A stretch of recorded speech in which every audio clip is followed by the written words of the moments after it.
मेरे प्यारे दोस्तों, कैसे हैं आप लोग। मैं आशा करता हूँ आप लोग बिल्कुल मस्त होंगे और स्वस्थ होंगे। दोस्तों, आज से करीब 2 से 4 दिनों के बाद हमारे सामने साल 2024 आने वाला है। हो सकता है जब ये आप वीडियोस देख रहे हो तो आपके सामने साल 2024 आ चुका होगा। अब जब कई लोग ऐसे थे जिन्होंने इस साल का काफी बेसब्री से इंतजार कर रहे थे कि जब हमारे सामने नया साल आएगा तब हम अपने पैसों को म्यूचुअल फंड में इन्वेस्टमेंट करेंगे। अब जब उनका इरादा है म्यूचुअल फंड में इन्वेस्टमेंट करने का, तो वो किसी न किसी फंड में तो अपने पैसे को जरूर इन्वेस्टमेंट करेंगे। और मैं यहीं पे आपको एक चीज बता दूं कि मैंने स्मॉल कैप फंड और मिड कैप फंड के ऊपर ऑलरेडी वीडियोस बना दिया है। उसको अगर आप देखना चाहें तो आप हमारे चैनल पे जाके वारिस द फाइनेंस पे आप जाके उस वीडियो को देख सकते हैं। आज की इस वीडियो में हम ये जानेंगे कि 2024 के लिए कौन से फंड जो लार्ज कैप कैटेगरी के हैं वो बेस्ट हो सकते हैं, और कौन से फंड के पास्ट परफॉर्मेंस यानी कि पिछले सालों का कुछ परफॉर्मेंस अच्छा रहा हो। उन सभी चीजों को आज के इस वीडियो में हम जानेंगे। तो चलिए दोस्तों, बिना देर किए हुए हम अपने इस वीडियो को शुरू करते हैं। दोस्तों, वीडियोस में मैं आपको फंड सजेशन करने से पहले मैं आपको कुछ बेसिक चीजों को बताना चाहूंगा ताकि आपको ये चीज क्लियर हो सके कि म्यूचुअल फंड क्या होता है। काफी लोग ये जानते हैं कि म्यूचुअल फंड में इन्वेस्टमेंट करना सही है, लेकिन ये म्यूचुअल फंड होता क्या है ये चीज कई लोगों को पता नहीं है। तो चलिए आज का इस टॉपिक को हम इसी से शुरू करते हैं कि म्यूचुअल फंड क्या होता है। आपको व्हाइट बोर्ड पे कुछ चीजें लिखा हुआ दिख रहा होगा, इस चीज को मैं आपको एक्सप्लेन करता हूं। आज के इस वीडियो में पहले मैं आपको बेसिक बताऊंगा, फिर उसके बाद मैं आपको फंड सजेशन करूंगा। जैसा कि यहाँ पे आप देख सकते हैं, यहाँ पे कंपनी लिखा हुआ है। जैसे मान लीजिए कोई भी कंपनी है, जैसे रिलायंस को आप मान लीजिए, या फिर एल&टी को मान लीजिए, या फिर टाटा मोटर, जो भी कंपनी है उस कंपनी को आप मान लीजिए। अगर आपको किसी कंपनी के अंदर आपको पैसे को इन्वेस्टमेंट करना है तो वो कंपनी क्या करती है, बेसिकली वो अपने कंपनी के स्टॉक्स को निकालती है।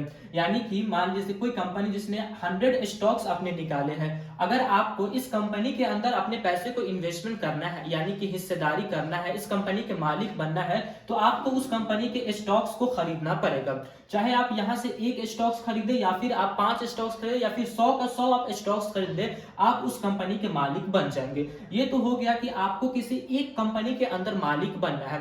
लेकिन अगर आपको कई कंपनियों के अंदर मालिक बनना हो तो क्या है, तो अगर आपको कई कंपनियों के अंदर अपने पैसे को इन्वेस्टमेंट करना है, कई कंपनियों का मालिक बनना है, तो आपको म्यूचुअल फंड में अपने पैसे को इन्वेस्टमेंट करना पड़ेगा। जैसे कि म्यूचुअल फंड के अंदर आपको कई कंपनियों का स्टॉक्स देखने को मिलेगा। अगर आप एक स्टॉक्स लेंगे तो आप एक कंपनी के मालिक बन जाएंगे, लेकिन अगर आप कोई एक म्यूचुअल फंड अगर आप लेंगे तो आप कई कंपनियों के मालिक बन जाएंगे। जैसा कि आप किसी भी म्यूचुअल फंड को आप उठा करके देखिए तो उसके अंदर आपको कई कंपनियों के स्टॉक्स देखने को मिलेगा। तो बेसिकली हम मेरा कहने का मतलब ये है कि अगर आपको एक कंपनी के अंदर हिस्सेदारी चाहिए तो आपको स्टॉक्स खरीदना पड़ेगा, लेकिन अगर आपको कई कंपनियों के अंदर उतने ही पैसा में अगर हिस्सेदारी चाहिए, मालिकाना हक चाहिए, तो आपको किसी न किसी म्यूचुअल फंड को खरीदना पड़ेगा। अब तो ये तो म्यूचुअल फंड क्लियर है। अब म्यूचुअल फंड भी आपको 3 प्रकार के देखने को मिलते हैं।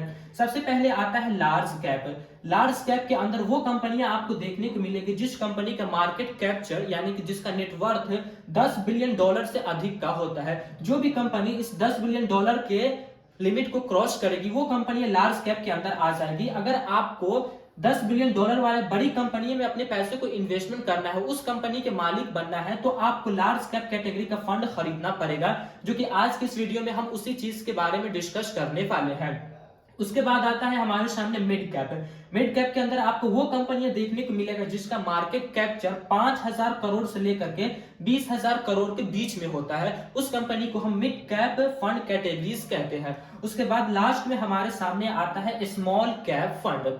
जिस कंपनी का कोई भी कंपनी हो अगर उसका मार्केट कैप्चर 500 करोड़ से नीचे का होता है, उस कंपनी के कैटेगरी को हम स्मॉल कैप फंड कहते हैं। बेसिकली जो भी कंपनी अगर स्टार्टअप करती है तो वो सबसे पहले इस स्मॉल कैप कैटेगरी में आएगी, फिर अगर वो ग्रोथ करेगी तो उसके बाद वो मिड कैप के अंदर आएगी, और फिर वो और ग्रोथ करेगी तो वो लार्ज कैप फंड के अंदर आएगी, लार्ज कैप कैटेगरी के अंदर आएगी। तो बेसिकली हमारे सामने यही म्यूचुअल फंड का बेसिक है। आपको ये समझाना बहुत जरूरी था ताकि आप अपने लिए अच्छे से अच्छे फंड को आप चुन सके। अगर आप स्मॉल कैप कैटेगरी में इन्वेस्टमेंट करना चाहते साल 2024 में, तो मेरे ही चैनल पे आपको वीडियोस मिल जाएगा 2024 का, फिर मिड कैप के ऊपर भी आपको वीडियोस मिल जाएगा, और ये वीडियोस तो ऑलरेडी लार्ज कैप फंड के ऊपर है ही है।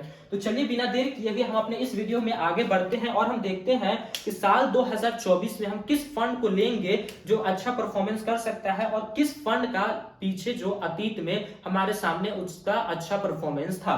तो सिंपली दोस्तों यहाँ पे मैं उस फंड का आपको नाम लिखता हूँ। पहले मैं यहाँ पे ये चीज लिख दे रहा हूँ कि आज की इस वीडियो में हम जो बात करेंगे वो 2024 के अंदर जो लार्ज कैप है, किस लार्ज कैप फंड को हम ले सकते हैं, या फिर हम ये कहें कि 2024 के लिए कौन सा फंड बेस्ट होने वाला है लार्ज कैप कैटेगरी का। दोस्तों हमने आपके लिए सबसे पहले जो फंड चुना है वो फंड है Nippon India large cap fund. Nippon India large cap fund. दोस्तों ये फंड पिछले अगर हम रिकॉर्ड देखें 3 से 5 साल का अगर हम रिकॉर्ड देखें तो ये फंड है जो सबसे ज्यादा रिटर्न्स लोगों को बना करके दिया है। उसके बाद दूसरे नंबर पे जो हमारा फंड आता है वो हमारा फंड है HDFC का, जो कि लार्ज कैप कैटेगरी का है। उस फंड का नाम है HDFC टॉप 100 फंड। मैं अभी आपको रिटर्न्स भी लिखकर दिखाऊंगा, पहले मैं आपको तीनों फंड को मैं आपको यहाँ पे बता दूं। दूसरे नंबर पे जो हमारा फंड है उस फंड का नाम है HDFC टॉप 100 फंड। काफी लोग इस फंड को जानते होंगे क्योंकि ये जो फंड है, जो तीनों फंड में आपको मैं बता दूं, यहाँ पे आपको 3 फंड सजेशन करूंगा। यहाँ पे तीनों फंड जो है वो काफी पुराना है, इस वजह से काफी लोग इस फंड को अच्छी तरीके से जानते होंगे और हो सकता है कि आपने ऑलरेडी इस फंड के अंदर अपने पैसे को इन्वेस्टमेंट किए होंगे या फिर आप करने का सोच रहे होंगे। तीसरे नंबर पे जो हमारा फंड आता है उस फंड का नाम है ICICI potential blue chip fund. Potential blue chip fund, यानी कि हमने जो साल 2024 के लिए 3 फंड को जो चुना है वो तीनों फंड आपको यही देखने को मिलेगा। पहले नंबर पे आता है हमारा Nippon India large cap fund. इसके अगर हम रिटर्न्स की बात करें तो ये फंड लास्ट के 3 से 5 साल के अंदर में काफी अच्छे रिटर्न्स ये फंड है वो बना करके दिए हैं। मैं तीनों के आपके रिटर्न्स को मैं यहाँ पे आपको एक्सप्लेन करना चाहूंगा। निप्पॉन इंडिया की अगर हम बात करें तो ये लास्ट के 3 साल पहले का इसका रिटर्न्स है 24.78%, जो कि काफी बड़ी बात होती है लार्ज कैप कैटेगरी में, क्योंकि यहाँ पे लार्ज कैप में आपको बहुत ही कम रिस्क देखने को मिलता है। हम इतना कहें कि जितना आपको स्मॉल कैप कैटेगरी और मिड कैप कैटेगरी में जितना आपको रिस्क देखने को मिलता है उससे कई गुना कम यहाँ पे आपको रिस्क देखने को मिलता है। तो Nippon India large cap fund की अगर हम बात करें तो लास्ट का इसका 3 ईयर का रिटर्न्स है 24.78% का। अगर 5 साल का इसका हम रिटर्न्स देखें तो यहाँ पे आपको 16.96% का आपको यहाँ पे 5 साल का रिटर्न्स जो है वो देखने को मिलता है। अगर हम ऑल ओवर इस फंड की बात करें कि जब से ये फंड आया है तब से ये हर साल लोगों को कितना का रिटर्न्स दिया है, तो यहाँ पे बहुत ही ठीक ठाक, इसको हम बेस्ट तो नहीं कह सकते हैं लेकिन यहाँ पे आपको ठीक ठाक रिटर्न्स देखने को मिलेगा, जो कि लार्ज कैप कैटेगरी के हिसाब से बेस्ट हम इसको मान सकते हैं। यहाँ पे आपसे 12.67% का आपको यहाँ पे रिटर्न्स, अगर हम ऑल ओवर की बात करें तो इतना का आपको यहाँ पे रिटर्न्स जो है वो देखने को मिल सकता है। अब हम देखते हैं HDFC टॉप 100 फंड की, जो कि ये लार्ज कैप कैटेगरी का फंड होने वाला है। तो इसके अंदर अगर हम लास्ट के 3 ईयर का रिटर्न्स देखें तो यहाँ पे आपको 22.52% का आपको लास्ट के 3 साल के अंदर में रिटर्न्स आपको यहाँ पे देखने को मिलेगा। अगर हम 5 साल का रिटर्न्स करें तो यहाँ पे आपको 15.96% आपको यहाँ पे रिटर्न्स 5 साल के अंदर में देखने को मिलेगा। अगर हम ऑल ओवर की बात करें तो इस तीनों फंड में से निप्पॉन इंडिया या फिर ICICI HDFC में अगर हम तीनों फंड में सबसे ज्यादा ऑल ओवर रिटर्न्स की बात करें तो HDFC का ही फंड आपको सबसे ज्यादा रिटर्न्स हर साल बना करके दिया है जब से ये फंड आया है। बेसिकली दोस्तों मैं यहाँ पे इस फंड के रिटर्न्स को लिखता हूं तो यहाँ पे 19.04% का आपको यहाँ पे रिटर्न्स देखने को मिलता है, जो कि लार्ज कैप कैटेगरी के हिसाब से बहुत अच्छी बात होती है। जो कि ऑल ओवर जब से ये फंड आया है तब से इसका रिटर्न्स देखा जाए तो ये 19% का हर सालाना, यानी कि एक एवरेज 19% का एवरेज रिटर्न्स ये दे रखा है लॉन्ग टर्म में। फिर लास्ट में हम देखते हैं ICICI potential blue chip fund का। अगर हम रिटर्न्स देखें तो लास्ट के 3 इयर्स के अंदर में ये जो फंड है वो 20.73% 74% का रिटर्न्स लोगों को बना करके दिया है, जो कि काफी अच्छी बात होती है। जो लोग कम समय के लिए अपने पैसे को इन्वेस्टमेंट किए होंगे वो फायदा ही फायदा में रहे होंगे। लेकिन अगर थोड़ा और हम टाइम पीरियड को बढ़ाते हैं, जैसे हम 5 साल का रिकॉर्ड इसका देखते हैं, तो यहाँ पे आपको 16.88% का आपको रिटर्न्स जो है वो देखने को यहाँ पे मिलेगा। अगर हम ऑल ओवर की बात करें, जब से ये फंड आया है तब से अगर हम रिटर्न्स को देखें, तो यहाँ पे आपसे 14.82% का रिटर्न से यहाँ पे आपको ये फंड ने बना करके दिया है, जो कि लार्ज कैप कैटेगरी के हिसाब से बहुत ज्यादा ये होती है।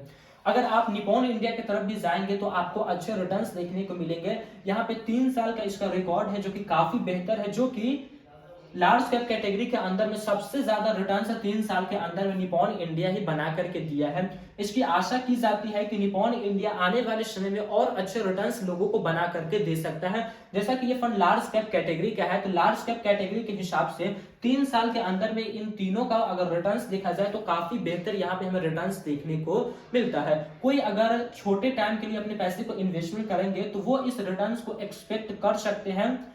इतना नहीं बल्कि आप जब जितने दिनों के लिए आप अपने पैसे को इन्वेस्टमेंट कीजिए, जैसा कि यहाँ पे आपको 3 इयर्स का दिया गया है, तो 3 इयर्स का ये कॉलम हो गया। फिर यहाँ पे आपको 5 इयर्स का रिटर्न्स दिया गया है। फिर यहाँ पे अगर हम बात करें तो ऑल ओवर का यहाँ पे आपको जो रिटर्न्स दिया गया है, तो आप ये सोच के चलिए कि आप कब तक अपने पैसे को इन्वेस्टमेंट यहाँ पे रहने देने वाले हैं। अगर आप कम समय के लिए इन्वेस्टमेंट कर रहे हैं तो आप इस चीज को अचीवमेंट कर सकते हैं। आप चाहे तो 5 साल के लिए भी कर सकते हैं, आप चाहे तो ऑल ओवर भी कर सकते हैं। और मैं तो यही सजेशन करूंगा कि आप किसी भी फंड में अपने पैसे को इन्वेस्टमेंट कीजिए, चाहे वो लार्ज कैप का कैटेगरी हो, चाहे वो मिड कैप का कैटेगरी हो, या फिर वो स्मॉल कैप फंड का ही कैटेगरी हो। स्मॉल कैप फंड में अगर आप जा रहे हैं तो वहां तो आपको लंबे समय देना ही, तभी आप वहां से रिटर्न्स बना पाएंगे। लेकिन अगर आप किसी फंड की अगर हम बात करें, अगर आपको लंबे समय में ज्यादा रिटर्न्स चाहिए तो आपको लंबा समय देना पड़ेगा, क्योंकि ये तो रिटर्न्स हो गई, लेकिन रिटर्न्स के साथ साथ एक और चीज यहाँ पे काम करता है, वो है कंपाउंड इफेक्ट।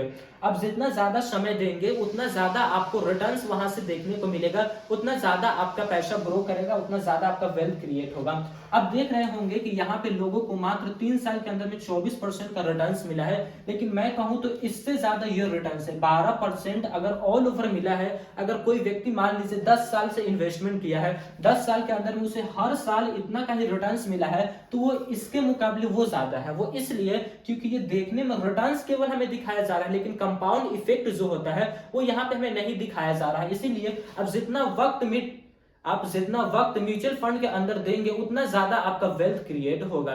तो दोस्तों, हम आशा करते हैं कि आपको साल 2024 के लिए लार्ज कैप कैटेगरी वाला ये तीनों फंड काफी पसंद आया होगा, और मुझे भी ये तीनों फंड काफी पसंद आया है। मैं आपको बता दूं कि इस फंड को मैंने पीछे के इसके जो पास्ट में जो इनके परफॉर्मेंस थे उसके हिसाब से मैंने इस फंड को चुना है। बाकी और इसके अंदर कोई चीज नहीं है, कोई ये वीडियो स्पॉन्सरशिप वीडियोस नहीं है कि मैं अपने फायदे के लिए बना रहा हूं, बल्कि ये वीडियोस एक एजुकेशनल पर्पस के लिए बनाई जा रही है। ये वीडियो कोई सजेशनल वीडियोस भी नहीं है। आप जब भी अपने पैसे को इन्वेस्टमेंट करें तो आपके जो फाइनेंस के कोच है, आप जिनसे सलाह लेके अपने पैसे को इन्वेस्टमेंट करते हैं, उनसे आप एक बार जरूर सलाह ले। बाकी ये वीडियोस भी आपको बहुत सारे रिसर्च, बहुत सारे चीजों को ध्यान में रख करके बनाई जाती है। कोशिश ये रहती है कि मैं लोगों को अच्छा से अच्छा दे सकूं। इसीलिए अगर आपको ये वीडियोस पसंद आई होगी तो हमारे इस वीडियो को लाइक करें और हमारे इस चैनल को वारिस फाइनेंस को सब्सक्राइब करें फाइनेंस जुड़ी सभी वीडियोस को देखने के लिए।